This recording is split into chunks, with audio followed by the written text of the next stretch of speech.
Hello, everyone. Can everyone hear me? Yep. Yes. Thank you. We got offensive coordinator Zak Hill joining us. Thank you for the time, Coach. We'll open it up to questions using the raise hand function.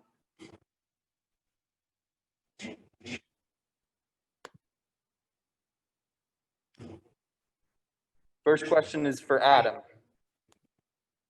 Hey, Coach. I just wanted to ask because a lot of the attention's on the freshman receivers, but I wanted to see what you've seen from Ricky Pearsall and if his role as a starting receiver is kind of solidified over these couple weeks of practice. Yeah, Ricky's doing a great job. He's a smart guy that's very versatile. He's got the physical tools that we're looking for at the wide receiver position in his spot. He can be a physical blocker. He's got good speed. And the thing that I think he excels with is just his preparation, and he works his butt off and knows what's going on, and so it makes it easy for him to put him in spots and allow him to do some different things. But he's really doing a good job, and I would never say anything's totally solidified because, again, like we were talking about before, in that room, in the running back room, and whatever room it is, it's full out competition, and guys are earning their spots. Chris. Zach, what do you think of your team's overall run blocking capability right now? I think we're doing a good job. I think it's getting better, and Coach C's doing a really good job with those guys, and with whatever schemes that we're doing. It was nice adding the transfers, to the mix. I think we've got better depth than we have in the past, and they're coming along, with their effort levels and being physical. And I think working together and the communication is becoming better too. Michelle. I wanted to get your take on what you saw out of the mock game Saturday. What were you most pleased with what you saw on Saturday? I thought the operation was really good. I think that stuck out. There wasn't a lot of confusion, and I thought our sideline operation was really good. I thought our guys were locked in. They were focused. There wasn't a ton of mental errors, and I thought it was fairly clean, overall from an offensive standpoint. And you just don't really know. You get into the stadium, for the first time, you got, a few things we're trying to do on our defense to have some fun, and the guys handled it well. I thought they competed well. I thought their sense of urgency was there, and I think they're excited to getting closer to game week though. Michael. Yeah, Coach, to piggyback off that, yesterday Coach Edwards said that you were down on the field. I mean, as an offensive coordinator, seen throughout the years, obviously some coordinators prefer to be up in the booth, see things develop, but do you have more of a feel? And because it's easier, obviously, to communicate with your quarterback from down on the field where you said you're going to be? I think it's going to be good for me to be on the field.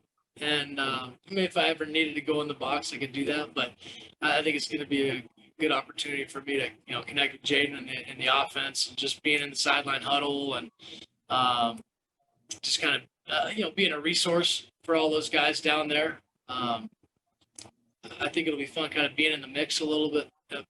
You're kind of isolated up in the box, so you've got, it's easier to think, but it's also you're not as well connected. So I'm making in-game adjustments, things like that. I think are going to be easier to be on the sideline. Thanks, Coach. Coach, it sounds like a lot of people were really excited for that mock game coming up going into Saturday. Could you tell me about a specific player or maybe a position group that you saw really, really benefited from the mock game?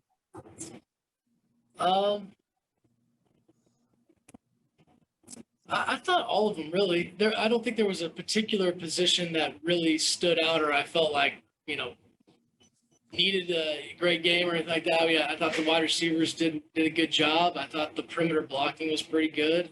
On the edge, I thought our O-line's coming together, whether it's pass blocking or run blocking. The tight ends, I thought were fairly locked in. There was a couple things in there, but and then Jaden.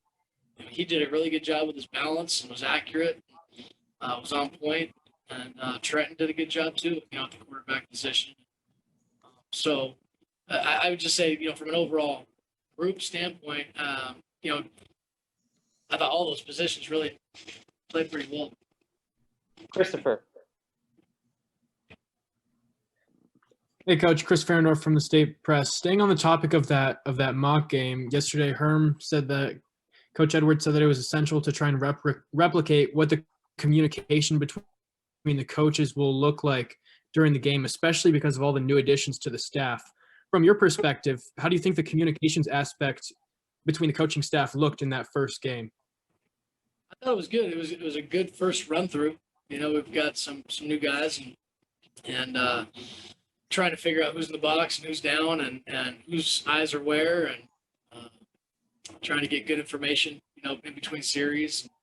After the mock scrimmage, we were able to come back in as a staff and talk through it. Was there any issues? Just hash it out a little bit, which will help us, prepare for that first game. Carson. Coach, I wanted to ask you about a guy on the other side of the ball for a second, in DeAndre Pierce, because obviously your offenses went up against him in practice for a couple years at Boise. What stood out about him then? And also, what's it like seeing him back out there at ASU now that he's healthy again? Yeah, DeAndre's fun. He's a great guy, and so he knows a lot of stuff that we're doing. And so he's a very headsy, he's a smart football player. Obviously having his dad on staff and his experience, but he's definitely in command out there. Like he knows what's going on. He knows how to get guys right. But then he also knows some of the intricacies of the offense, and so he disguises stuff really well. And even Jaden will talk to him, in between series and stuff like that. Hey, what are you seeing here? Or what's keying you in on this? What are you guys trying to do on this? He just loves football, and it's fun having him, with this crew of guys and flying around and doing his thing. Ken.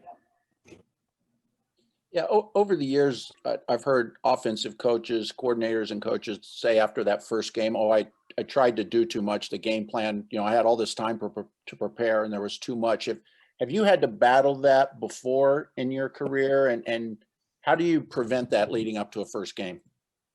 Sure, you're always concerned with that as a coach, and you want to make it easy on your guys to be able to play fast and confident. And we're evaluating that too. I mean, we get a week to kind of prep, for that game week, and so not only is it a week for us as coaches to evaluate the operation within the staff rooms and stuff like that, and how we're producing stuff, but also managing how much is going in and how the guys are taking a normal install, because really now we're getting into the part where they're actually seeing what a normal game plan is going to look like and how much goes into that and the preparation that goes into that.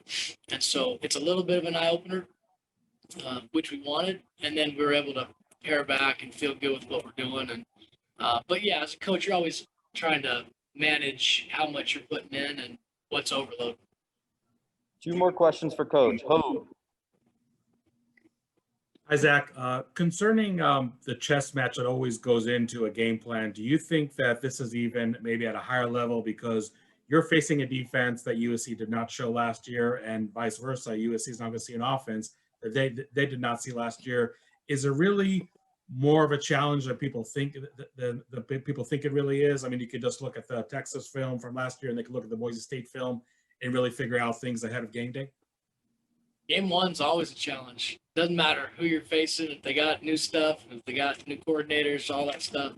It's always a challenge because you don't know what they put in the off season. They don't know what we put in the off season. So they do a lot on defense. We do a lot on offense. That's the fun part of it, I think. And so it's always that first game. How do the guys handle the adversity? How do they handle that stage? And we just try to prepare them as much as we can. But yeah, every doesn't matter who you're playing. It's whoever. It's always going to be interesting. Jeff. Zach, how much input do you think you're going to get from Coach Edwards during a game, whether it's calling a certain play or just how do you think that's going to go? And also, what was it like for you last week when Boise was playing? Did you have any thoughts about their first game? It was fun, seeing Boise play and seeing the guys, and that's what you miss the most, the guys and those players. And it was fun to see them have success. As far as Coach Edwards on game day, he does a great job with the overall management of everything, whether it's practice or games. And I'm sure we'll talk through some situations. He may have his advice on what to do in certain situations and clock management, things like that. But yeah, we'll feel it out. He's a very easy guy to work with. And, I'm excited, for that first game and to be able to get on the field and actually play some football.